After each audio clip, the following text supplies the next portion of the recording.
Die Hard on a Blank was a big thing in the 90s. Now, as formulaic as that might sound, the formula produced multiple masterpieces in action cinema. One of them is one of my favorite films, which we're going to talk about today, Wolfgang Petersen's Air Force One. Air Force One, break left!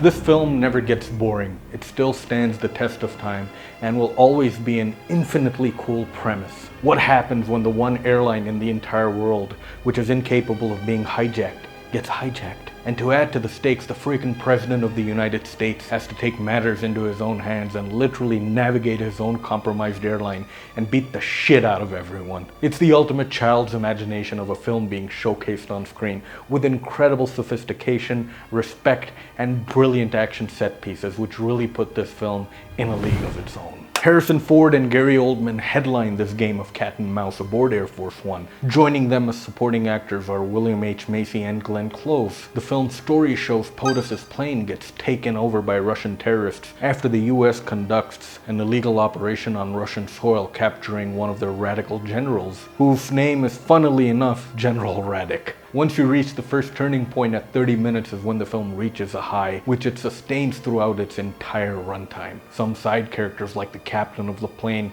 attempting to land and giving his life to make sure the president is safe. The intensity is captured so well by these actors with smaller roles, while the headlining stars are the ones progressing the narrative ahead. We see so many people throwing their bodies to save the president.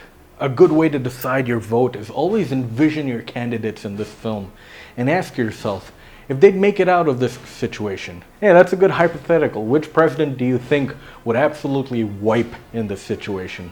Sound off in the comments below. Is it Hillary Clinton? The first action set piece of the hijacking is burnt into my retinas, and my brain remembers almost all the military chatter, such as this. Roger, Air Force One, wind is 090 at 12, you are cleared to land. The terrorists use the onboard armory to take over the plane, while the pilots are trying to land in Germany. The music in this whole sequence is so memorable and patriotic. The staging and the direction at the airbase gets your heart pumping. You really feel like you're there, seeing all the military vehicles dispersed. All actors are stressed. The politicians aren't just scrambling, they're shocked at the impossible. There are a lot of phones in this movie. Phones are always ringing. Almost everyone is on a phone or a laptop. It really makes the moment believable. Then we get to the exterior shots, which are all money shots. Holy crap, not only are these beautiful shots, but they look so freaking cool. Look at this shot of the aircraft going through the clouds, which reveals the runway. The sequence is capped off by the terrorists regaining control and taking it back in the air. To this day, it's one of the greatest sequences I've ever seen. I remember asking my dad to rewind so many moments when we were watching this because I was awestruck by the insanity of what was happening. This shit is worth rewinding, man. However, the game begins when we realize that the president has not been deboarded and is still on the 747 and becomes the greatest on-screen president America would have, after President Camacho from Idiocracy. He single-handedly picks off the Russian terrorists and finding devious ways to mess with the leader Gary Oldman as he tries to land the plane in unconventional ways. You know how like how John McClane messed with Hans Gruber? Wolfgang Petersen is often not credited for his contribution to action cinema and political thrillers.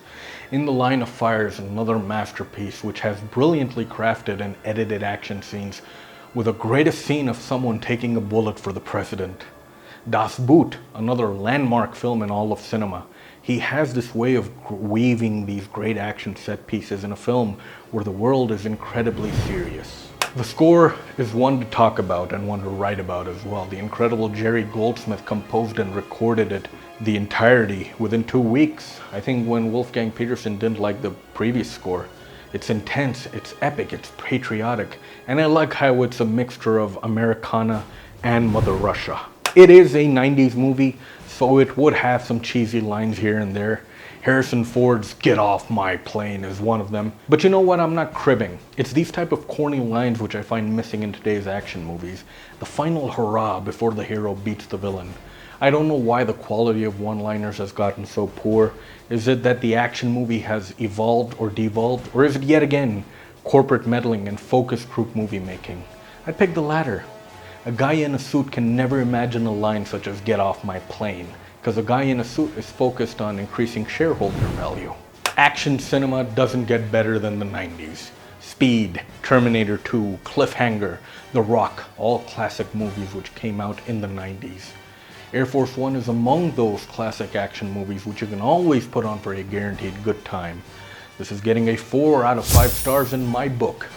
Gary Oldman, while great, never really reaches the heights of Dennis Hopper or Alan Rickman in Speed and Die Hard on being the main baddie. He is a small part of a bigger game being played by two governments. I understand that taking over an aircraft in motion also puts him at a disadvantage, as the plane will have to land sometime or the other. That's the only reason I'm taking away a point from this classic movie.